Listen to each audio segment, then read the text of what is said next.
तो देखिए, आज के दौर में जानकारी की कोई कमी नहीं है, लेकिन शांति की है। हम सब कहीं न कहीं काम के तनाव, स्वास्थ्य की चिंताओं और सामाजिक दबाव से जूझ रहे हैं। अब जरा सोचिए कि इन सभी मॉडर्न समस्याओं का समाधान एक हजारों साल पुराने ग्रंथ में छिपा हो। एक वेद ऐसा भी है जो सिर्फ पूजा पाठ या यज्ञों की बात नहीं करता, बल्कि उसे जीवन जीने की कला सिखाने वाला ग्रंथ कहा जा सकता है। आज हम अथर्ववेद की शौनक शाखा की गहराइयों में उतरेंगे और ये समझने की कोशिश करेंगे कि ये प्राचीन ज्ञान आज हमारे लिए एक प्रैक्टिकल गाइड कैसे बन सकता है। जब हम वेद शब्द सुनते हैं तो अक्सर हमारे मन में क्या आता है? ऋग्वेद की प्रार्थनाएं या यजुर्वेद के यज्ञ मंत्र। लेकिन अथर्ववेद वो एकदम अलग है। इसे ब्रह्मवेद भी कहा गया, मतलब ज्ञान का वेद। पर ये ज्ञान अकादमिक नहीं बल्कि व्यवहारिक है। ये इंसान की रोजमर्रा की जिंदगी से जुड़ा है, उसकी सेहत, उसके रिश्ते, उसके डर और उसकी उम्मीदें। इसीलिए इसे अक्सर आम आदमी का वेद भी कहा जाता है। वो बहुत विशाल है। इसमें 20 कांड, 730 सूक्त और लगभग 6000 मंत्र हैं। ये सिर्फ आंकड़े नहीं लगते, ऐसा लगता है जैसे जीवन के हर पहलू पर एक पूरी लाइब्रेरी मौजूद हो। पर श्रोताओं की समझ के लिए क्या हम कांड को एक सेक्शन और सूक्त को एक चैप्टर की तरह समझ सकते हैं? बिल्कुल सही। आप इसे ऐसे ही समझ सकते हैं। कांड एक बड़ी विषयगत इकाई है, जैसे एक किताब, और उसके भीतर सूक्त अलग अलग विषयों पर केंद्रित मंत्रों का समूह है, जैसे उस किताब के अध्याय। और यहाँ सबसे हैरान करने वाली बात इनकी विविधता है। एक तरफ आपको बीमारियों को दूर करने के लिए जड़ी बूटियों वाले मंत्र मिलेंगे, जिन्हें भेषज सूक्त कहते हैं, तो दूसरी तरफ आपको घर बनाते समय वास्तु सिद्धांतों पर भी सूक्त मिलेंगे। यहाँ तक कि मानसिक शांति, पारिवारिक कला और एक अच्छे राजा के क्या कर्तव्य होने चाहिए, इस पर भी विस्तार से बात की गई है। ये तो वाकई एक कंप्लीट मैनुअल फॉर लाइफ जैसा लग रहा है। तो अगर ये जीवन का मैनुअल है, तो इसका पहला अध्याय यानी पहला सूक्त वो किस बारे में है? कहते हैं किसी भी ग्रंथ का पहला अध्याय उसकी पूरी फिलॉसफी की नींव रखता है। एकदम सही पॉइंट है, और यही तो इसकी खूबी है। इसका पहला सूक्त किसी देवी देवता की स्तुति से शुरू नहीं होता। ये सीधे मनुष्य की सबसे गहरी जरूरत पर आता है, सुरक्षा। सुरक्षा? हाँ, लेकिन ये बाहरी सुरक्षा नहीं है, जैसे सेना या हथियारों से मिलने वाली सुरक्षा। ये एक गहरी प्रार्थना है, भीतरी सुरक्षा के लिए। इसका भाव है, हे ब्रह्मांड की शक्ति, हमें वो समझ दो जिससे हमारा मन शांत और निर्भय हो, हमारा शरीर स्वस्थ रहे और हमारे विचार पवित्र हों। अथर्ववेद की नींव इसी विचार पर रखी है कि असली सुरक्षा बाहर नहीं, हमारे भीतर से शुरू होती है। असली सुरक्षा भीतर से शुरू होती है। यह सुनने में बहुत गहरा लगता है, लेकिन आज की दुनिया में जहां हर तरफ अनिश्चितता है, ये विचार थोड़ा आइडियलिस्टिक नहीं लगता। इस भीतरी सुरक्षा को हासिल कैसे किया जाए? ये सिर्फ सोचने का एक तरीका है या इसका कोई प्रैक्टिकल रास्ता भी है? ये बहुत ही जरूरी सवाल है, और अथर्ववेद सिर्फ फिलॉसफी देके छोड़ नहीं देता, वो रास्ता भी दिखाता है। हाँ। पहले सूक्त से ही 4 प्रमुख सिद्धांत निकलते हैं। हाँ। पहला है मन की शुद्धि। वेद कहता है कि डर और बीमारी का सबसे बड़ा कारण हमारा अशांत और अशुद्ध मन है।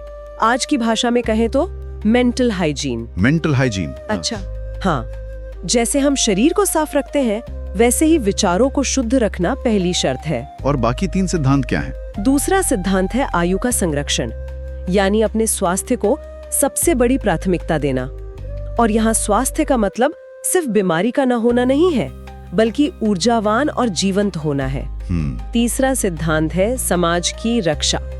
वेद ये मानता है कि कोई भी व्यक्ति अकेले सुरक्षित या खुश नहीं रह सकता।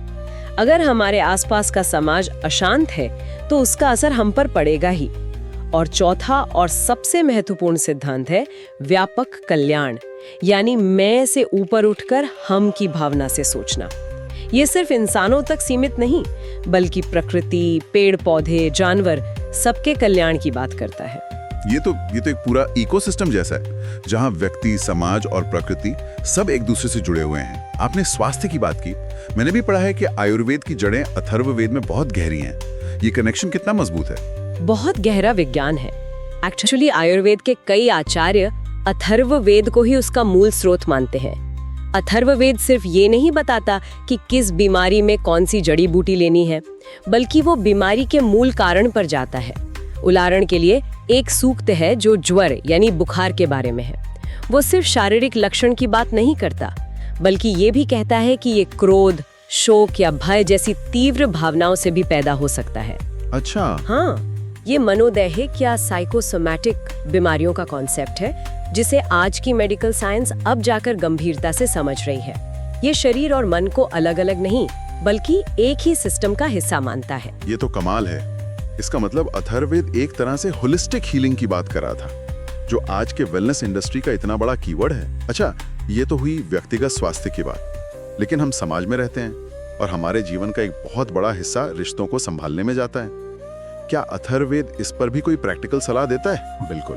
अथर्ववेद में सामान्य से सूक्त नाम से पूरा एक सेक्शन है, जिसका एकमात्र उद्देश्य परिवार और समाज में सद्भाव पैदा करना है। एक बहुत सुंदर सूक्त है जिसमें प्रार्थना की गई है, हे परिवार के सदस्यों, तुम सब एक साथ चलो, एक साथ बोलो, तुम्हारे मन एक हों। जैसे देवता एक होकर अपना भाग ग्रहण करते हैं, वैसे ही तुम भी एक रहो। यहाँ सिर्फ साथ रहने की बात नहीं है, बल्कि एक मन होने की बात है।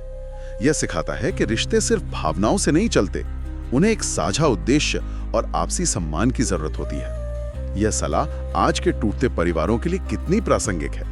मित्रों, आगे बढ़ने से पहले एक छोटी सी विनती है। यदि अब तक की आध्यात्मिक यात्रा आपको ज्ञान, शांति और प्रेरणा दे रही हो, यदि अथर्ववेद के मंत्रों और उनके अर्थ ने आपके मन में स्पष्टता, गहराई या नई समझ जगाई हो, तो कृपया इस वीडियो को लाइक जरूर करें।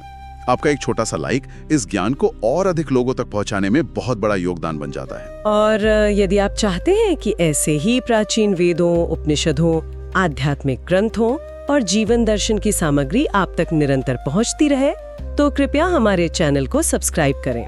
और हाँ, यदि आपको लगता है कि ये ज्ञान आपके किसी मित्र, परिवारजन या विद्यार्थी के लिए उपयोगी हो सकता है, तो इस वीडियो को शेयर करना ना भूलें।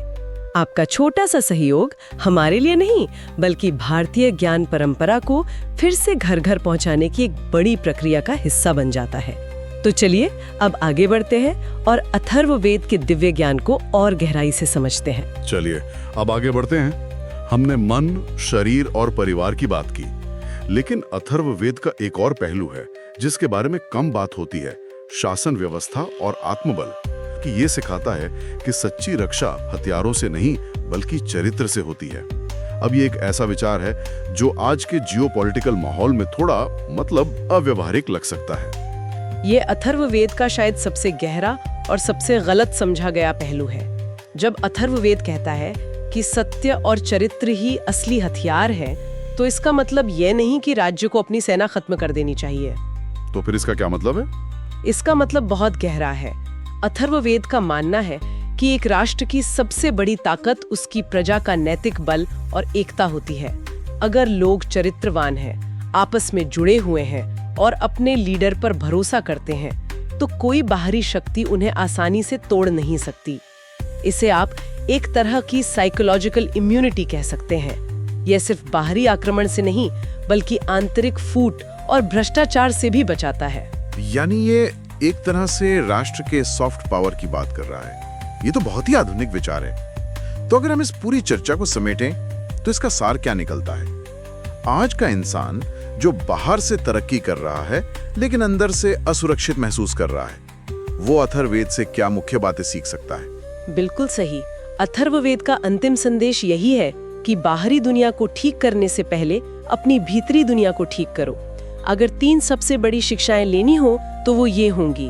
पहली, शांति कमजोरी नहीं, असली शक्ति है। जिसके पास मन की शांति है, वह किसी भी संकट में सही निर्णय ले सकता है।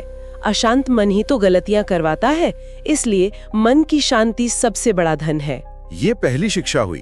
और दूसरी शिक्षा है, सुरक्षा एक बाहरी व्यवस्था नहीं, एक आंतरिक अवस्था है। आप दुनिया के सबसे सुरक्षित किले में भी डर महसूस कर सकते हैं और एक झोपड़ी में भी निर्भय हो सकते हैं। यह आपके मन की स्थिरता और विचारों की पवित्रता पर निर्भर करता है। यह आपका सबसे बड़ा सुरक्षा कवच है। और तीसरी और अंतिम शिक्षा है कि जीवन को टुकड़ों में नहीं, समग्रता में जियो। आपका स्वास्थ्य, आपके रिश्ते, आपका काम, आपका समाज, आपका अध्यात्म, ये सब अलग अलग नहीं है। ये सब एक दूसरे से जुड़े हैं। एक को ठीक करने के लिए दूसरे को भी साधना होगा। अथर्ववेद हमें यही समग्र जीवन जीना सिखाता है। तो अथर्ववेद सिर्फ एक प्राचीन ग्रंथ नहीं है, बल्कि यह जीवन को एक नए दृष्टिकोण से देखने का एक तरीका है। यह हमें याद दिलाता है कि हमारी रोजमर्रा की छोटी बड़ी समस्याओं का समाधान हमारे अंदर ही मौजूद है। यह हमें भय से मुक्त करके शांति से जोड़ता है। एकदम।